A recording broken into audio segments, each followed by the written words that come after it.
heading back home from Goldsboro today. It's about 2 o'clock in the afternoon. Drove down to work on my son Christopher's car. We replaced the driver's side wheel bearing. Unfortunately, that came as an assembly, so the hub and the bearing and all that were all in one piece. So it was, thankfully, a very easy job. I mean, basically, you take the wheel off, you pull the drum off. There's the brakes, the drum brake on the back. You take out those 3 or 4 springs, everything kind of pops right off, and then there's 4 bolts that hold the hub assembly to the axle. That's not really an axle, but you know what I mean. And that thing came right off. Fortunately, I had bought an extension for my socket set that works perfectly for this application because there's a hole cut in the hub so that you can get back to the mounting bracket. So you stick your Torx adapter back through there, because they're Torx T50 screws with bolts on the back of the backing plate. So I was able to get that in there, was able to get a good amount of torque on those bolts, and they came right off. So I was kind of concerned they might be rusted. You watch it on YouTube and you see all kinds of things. And so, but fortunately, there was a detailed video I was able to find. It wasn't for a 95 Buick Skylark, but it was for a car that used that exact part. And so I think it was a Chevy Cavalier, so of a similar age. So thank goodness there's some standardization of parts. That helped me out quite a bit. So I got that changed out, got it all put back together, and drove the car.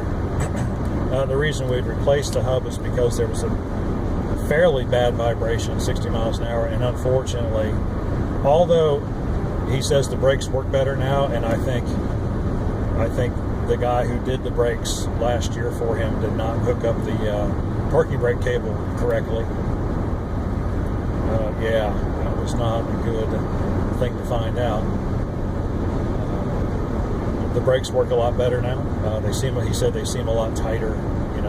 The pedal doesn't travel as far before you start feeling the brakes start to work. So that's good, but there is still vibration. Starts about 60 miles an hour. We are kind of tentatively thinking about replacing the other rear wheel bearing, because when I drove it, I felt most of the vibration in my butt through the seat.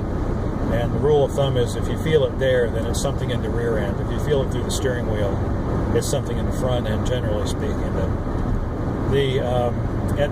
It can get kind of tricky, though, trying to diagnose these things, because sometimes vibrations from the back, from the rear, can be transmitted through the front, because it actually just vibrates the whole car. But since it did get so much better after replacing it, now he says at least he can drive it and not shake to death. And so there was something up with that driver's side rear bearing. But what we're going to try first, he's going to go get all of his tires rebalanced, just to rule that out, because we've started with the cheapest thing. We're working our way up towards the more expensive things. Although, honestly, if the tire rebalancing and then possibly the passenger side hub assembly doesn't fix it, that means no matter what I might think or feel about the vibration, it's in the front, and then that could be, we could be talking real money. So we'll see. We'll just see how it goes. But I just wanted to give you an update on that. I think I did a video on this a couple weeks ago. And if I didn't post it, I guess I'll have to post it. But anyway, that's where we're at with car repair. The reason why, just want to say a little bit about, why would we bother to try to fix a 20-year-old car? Well, it's paid for, basically. And so if you think about, and we talked about this today, you buy a car, say you get one for 20 grand, you get a nice new car, maybe more like 25 or 30, I'm just talking about a good basic car though. You're going to end up paying $400 or $500 a month.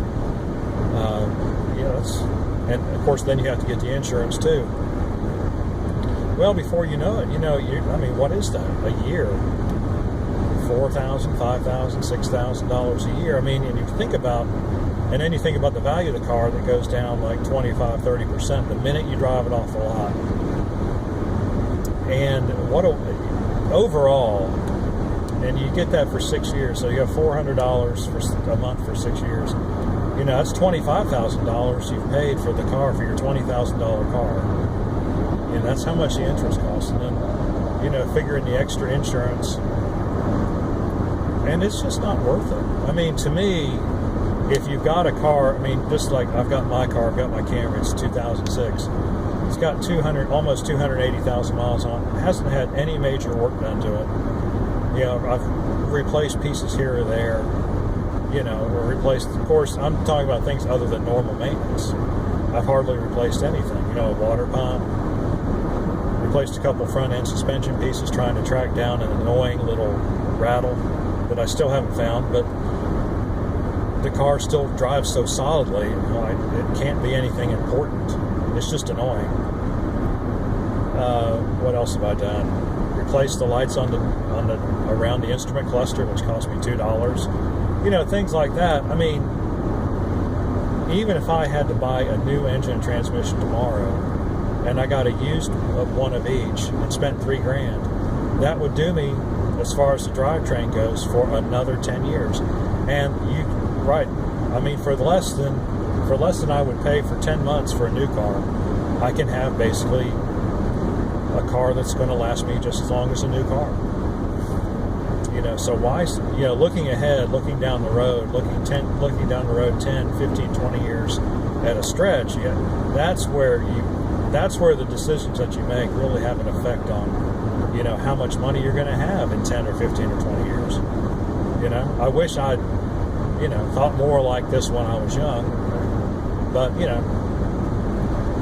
that's why they call it experience. There you go. Hindsight's 20/20. So trying to look ahead and apply what I've learned, and so is Christopher. Trying to apply what I'm trying to tell him. He gets it. So we're not having an argument about it. That's for sure. He agrees. He hates a payment, and so do I. And so we're definitely on the same page. So anyway, I figure if I'm going to keep this car for 10 years, what could possibly go wrong? What could I possibly have to fix? And my thought process goes something like this: if I allocate $5,000 to fixing this car over the next 10 years, that's only like a car payment and a half a year, and I don't have to buy extra insurance. I mean, that's basically what it boils down to. I would much rather have that other 10 and a half car payments every year to have money to spend on something else.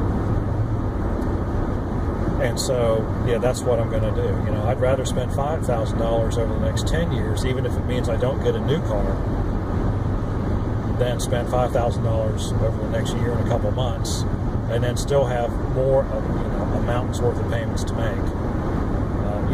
It's great. I love getting a new car. I mean, this was a new car when we bought it. I loved it when we first got it. But you know what? That feeling wears off pretty quickly after about a year, and you're making those payments. You think, gosh, I wish I could get out from under this. So, just something to think about, as you're going through the road of life. As you're driving down the roads of life, it's something to think about. Try to see what's coming up. Try to avoid the pitfalls. And so, anyway, it's enough lecturing for one day, I think. If you like our videos, please like and subscribe. We like that when you do. If you have any questions or comments, if you have your own experience, keeping your old car and possibly having to have work done from time to time, tell us about it. See, how do you feel about that? Do you think it's worth it? Do you think it's worth fixing an old car versus just at some point buying a new car?